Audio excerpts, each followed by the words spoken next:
Hey guys, this is Jocelyn. I wanted to go over with you how we are going to dig into this project. One thing that's going to happen is when you enter into Photoshop, which unfortunately I can't show you the top Photoshop bar with my recording program, what you will find is you will open this layered document and you'll see a lot of different layers. This is coming from an experience where you work for an agency, you get the old designer's work and they say this isn't working, we need you to make it better.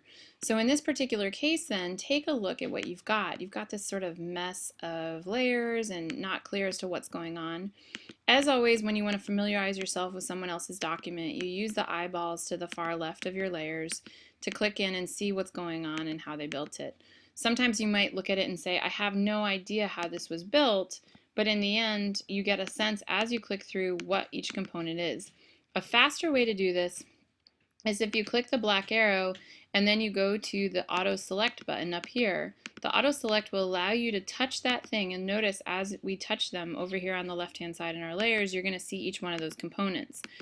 You also will notice that as you go into them, you'll have this little arrow in the corner, or you'll have what's called the transform controls. The auto transform is on. Up here in my property manager, you'll see auto select is on and show transform controls is on. And that allows me to go in and decide, well, what are the components that I need to move and what are the parts? For example, there's this white bar here. Well, I don't want that white bar. So I need to make sure that the correct layer is selected before I go in and I make a change to that particular section, which here we can correct to make sure that's it. And now I'm going to go in and I'm going to use the marquee tool and I'm going to delete it. I just pushed the delete button on my keyboard. Now another thing is that in this particular design, one thing that's very interesting is that the designer had particular components that he turned on and off. And similarly, we can go in and do the same thing. There's not one way or one exact right way or wrong way for doing this assignment, but in all, you want to think about hierarchy of content. He's done a good job of making sure that the most important thing is seen first, which is the title of the project, as well as the character. But then how he laid out all the rest of the components and making sure that they're easiest to see, our eyes go to the right places, as well as the balance is really key.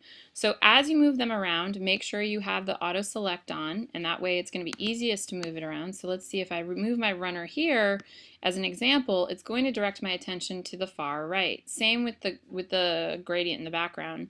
You could go on and you could turn on this one particular layer style, and that's going to tone down those stripes, and that's going to help bring an attention to the content. The text is going to be easier to read.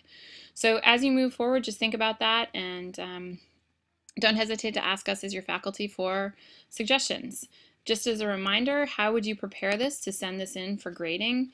You're going to go up, and you can't see it unfortunately because the way the video crops the screen, but you're going to go to File, and you're going to do a Save As.